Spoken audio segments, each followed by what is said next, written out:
What's up, YouTube fam? Robbie C here. Today we are going to be channeling our inner Sullivan Tipton so that hopefully you can start throwing in more shots. Before we dive in, we have to ask the most important question of the day. How you doing today, Gerard? Jared? Yeah, you know who you are. You having a good one? So catch me if I fall.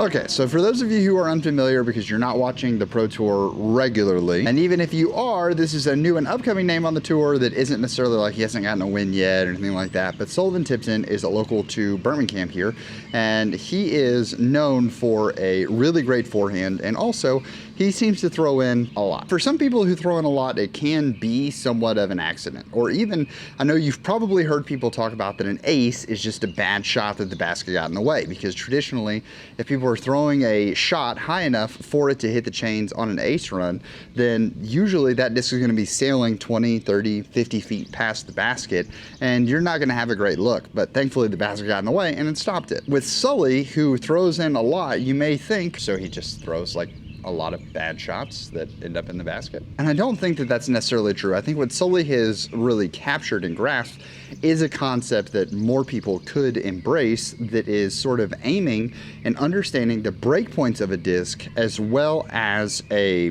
pretty common misconception when it comes to approaching the basket. Which is exactly how we're going to break down today's video. We're going to break it down into 3 parts. Part 1, the common misconception or early stages of dialing in an approach. Stage 2, finding your limits beyond the basket and finding that line between too aggressive and a terrible run. And then stage 3 is learning the different tools and tactics that you can use once you know your ranges. Now, traditionally, when you're trying to approach the basket, you are at a distance that's not necessarily a full power tee shot, but you aren't close enough that you're able to use your standard putting motion or even your really long range putting motion. So you have to live somewhere in the balance between a half shot and a putt. This is where approach becomes very easy. And there is in fact an entire class of discs called overstable putt and approach discs that are designed to help with this exact shot. For instance, here I have 4 Ringer Top Zone GTs. We actually did a custom stamp run over at Foundation. Super cool. There was a small number of them and they sold out really fast. So if you guys want to see more like this, let us know. But what's really fantastic about an overstable putt and approach disc is that you know what it's going to do. It's an overstable disc, meaning that it's going to lean into the flight path that you put it on.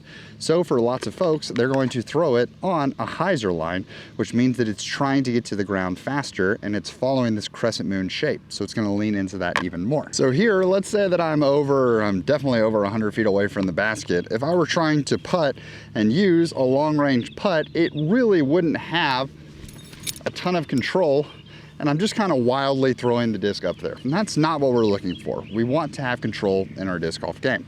So using the zingers, I have a little bit more control where I can sort of hang these things out wide on a hyzer and let them fade in towards the basket. That one, even a little wide. Ideally, I'm making putts from all of those locations.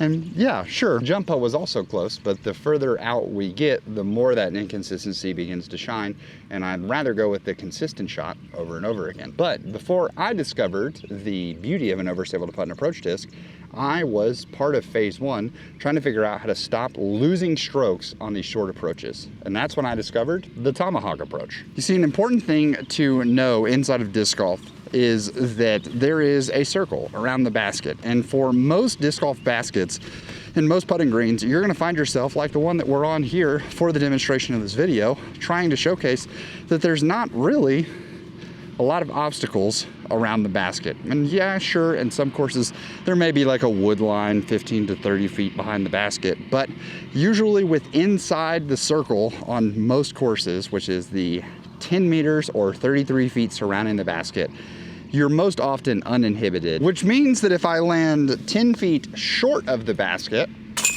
then that is no different than me landing 10 feet long of the basket.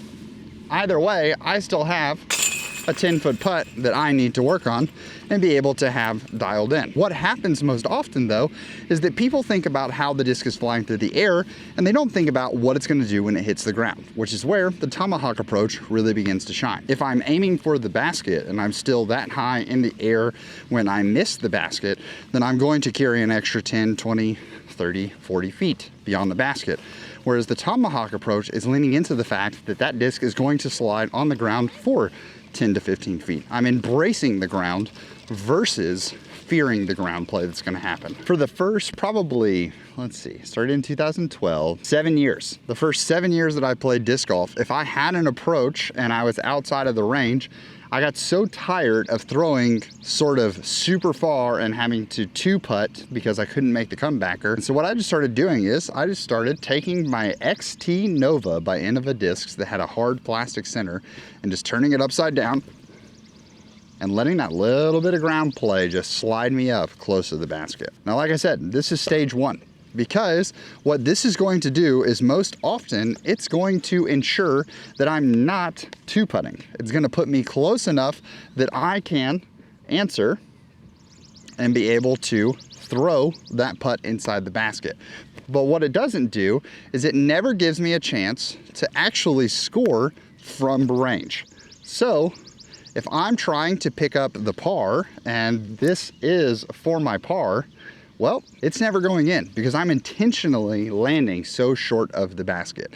But if you find yourself sacrificing stroke after stroke after stroke, then stage one is where we need to be. And if you want to know how to throw the tomahawk, thankfully we talked about it in a video recently here on the channel that was all about 5 scramble shots that you're going to need. We want to maximize our scoring potential. And so if you are just bleeding strokes on the putting green because your approaches are putting you in terrible positions, then yeah, I would stick in stage one for quite some time. But when you find yourself starting to know, hey, my putting range is increasing a bit, I'm getting more confident, I have that ability, I'm ready for stage two. What does stage two entail?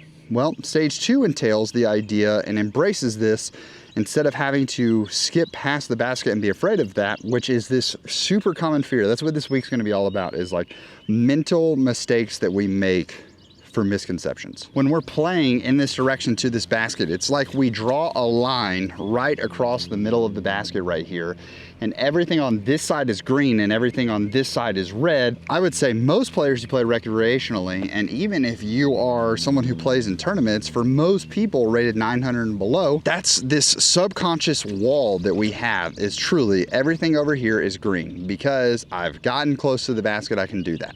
But like we already demonstrated, a 10-footer on this side and a 10-footer on this side are the same thing. What's the difference? If the putt is the same, what's the difference in the shot? Well, the difference in the shot is that sometimes if we're willing to land past the basket, then we have a better chance of throwing into the basket. A disc that is on the ground 10 to 15 feet short, other than hitting a rock and skipping up and in, which is a pretty rare occurrence, is the only way that this is ever going to get you strokes other than not losing strokes to a missed putt. So stage two is learning our ranges, and what we're gonna start doing is we're gonna start trying to aim behind the basket. But we're not just trying to throw it behind the basket to throw it behind the basket. I want us to embrace that the mantra of stage two is quite simply throw through the basket. Now, I actually know quite a few people who got pretty offended when Anthony Barella went on Foundation's Tour Life podcast, and they talked about pet peeves, and he mentioned this concept of am I's, which is quite simply the idea or the moment that you've probably experienced on the course before, where everyone's like, oh snap, that was almost in, and then they walk up and you were actually 20 to 30 feet short. Am I's is embracing this exact subconscious mistake that I'm talking about of everything in front of the basket is green. We just don't have the proper depth perception to understand what's going along with the basket. If you think through this video and the shots you've seen so far, what's funny is that like you've actually somewhat seen am I's happening with me, where I have had so many shots land short of the basket because, once again, the foundation of my disc golf game was built into stage one. Get the disc close, take the easy tap in, whether that's for a birdie, a par, or a bogey, we're not losing strokes. But eventually, you have to embrace gas pedal. Got to put on the heat. Even today, when I'm trying to throw in, it sort of takes me shifting up a gear to try to embrace throwing it in. And this works on backhand as well. You don't have to just throw it on forehand. This is where my flick of the wrist upshot really shines. But you can tell that I've got a little more touch on the forehand than I do the backhand, especially with that shot right there. So let's talk about when you're ready to move on from stage 2, because these shots demonstrate it perfectly. So the purple one still finished long of the basket, but we know mentally that it came in short of the basket. I am a little over 20 feet away from the basket. So in this 20-foot range, I'm starting to sort of feel the pressure of a comeback putt. So I know that if I'm going to give the disc a chance and try to throw through the basket in order to not waste all of my efforts in stage 1, I need to make sure that I'm landing still close enough to sort of feel that, to feel the confidence that I can make these longer looks at the basket. Because if not, I'm just gonna sacrifice strokes away. And cool, I may throw one in out of every 20, every 25, but I'm gonna lose strokes if that other 24 end up way far past the basket. Now, how do you find this balance between stage 1 and stage 2, or know when you're ready to move on past stage 2? Well, I would say you're ready to move on past stage 2 when you start finding that confidence of, hey, here is my opportunities that I feel like I'm getting to be more aggressive. I'm throwing in some shots, I'm having more looks at throw-in attempts while still not absolutely butchering my scorecard by throwing too far away. And I will say that the transition between stage 2 and stage 3 is a lot less of an impact than the transition from stage 1 to stage 2, because stage 3 is where we know sort of what distances are our good distances and our bad distances. We know that, for instance, if I am 250 feet away from the basket, it's very tough for me to control trying to get the power all the way there while buzzing the tower, giving it a chance, and landing within my range on the backside. So oftentimes it can be okay to just sort of take a wider approach and know that if it lands short or long, I'm not gonna be punishing myself. But from 100 feet, from 150 feet, I wanna be more consistent at throwing and landing in the green positive range behind the basket. Which is why stage 3, I wanna give you sort of 3 looks that we talked about in the scramble shots, but they kind of work their way into this one so that you can use them to give runs safely and still land within your green zone. For stage 3, I have 2 warning phrases that I want you to embrace when you're trying to dial these in and you have your green zone, you're throwing through the basket. The first is that flat is far. People talk about that the straight shot is the hardest shot to throw in the game, and when you're throwing these approaches, the flatter you throw the disc, the harder it is to dial in the distance, because you're just coming down to your arm's ability to execute. Oftentimes when we're throwing a disc flat, for realistic purposes, we're taking the disc's extra help out of the equation here. If I'm trying to throw these zingers flat, their overstability I'm not really leaning into.